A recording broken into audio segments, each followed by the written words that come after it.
বিশ্রামগঞ্জ দশরথপল্লী এলাকায় সোমবার দুপুর থেকে বিকেল 4টা 30 পর্যন্ত অভিযান চালিয়ে নেশা সামগ্রী সহ সঞ্জয় শর্মা নামে এক নেশা বাণিজ্যের সম্রাটকে গ্রেপ্তার করে বিশ্রামগঞ্জ থানার পুলিশ।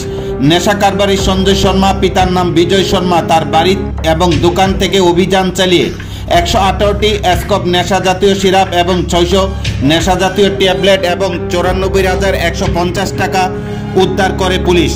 অভিযুক্তকে গ্রেপ্তার করে বিশ্রামগঞ্জ থানায় নিয়ে যায় পুলিশ। তার বিরুদ্ধে ভারতীয় ন্যায় সংহিতা আইনে মামলা গ্রহণ করেছে পুলিশ। আগামীকাল অভিযুক্ত সঞ্জয় শর্মাকে বিশালগড় মহকুমা আদালতে সোপর্দ করবে পুলিশ। গোপন খবরের ভিত্তিতে বিশ্রামগঞ্জ থানার ওসি সুবিমল দেবনাথের নেতৃত্বে এক টিম এবং ডিসিএম সহ তার বাড়ি এবং দোকানে অভিযান চালায়। পুলিশ অনেকটাই বুদ্ধিমত্তার পরিচয় দিয়ে তার বাড়িতে অভিযান চালানোর ফলে সাফল্য আসে। একটা সময় পুলিশকে ফাঁকি দিয়ে সে পালিয়ে যাওয়ার চেষ্টা করলে পুলিশ ও টিএসআর জওয়ান তাকে ধরে ফেলে। পরবর্তী সময়ে তাকে বিশ্রামগঞ্জ থানায় নিয়ে যায় পুলিশ।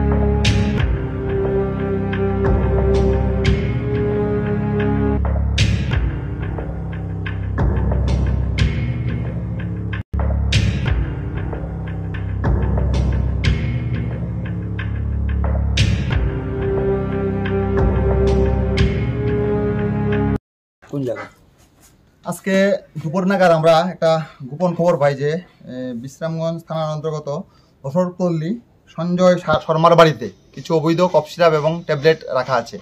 তো এই খবরটা পেয়ে আমরা ডিসিএম স্যারকে সঙ্গে নিয়ে এবং 2জন সরকারি কর্মচারীকে উইটনেস সঙ্গে নিয়ে আমরা আজকে আমাদের বিশ্রামগঞ্জ থানার স্টাফ নিয়ে ওনার বাড়িতে আমরা রেড করি এবং আমরা প্রসিডিউর মতে আমরা রেড করে ওনার দোকান এবং ওনার বসত বাড়ি থেকে আমরা টোটাল 600 এসপি ট্যাবলেট, প্লাজমোপক্সিবন ট্যাবলেট, যেটা অবৈধ ট্যাবলেট, এই ট্যাবলেট পেয়েছি।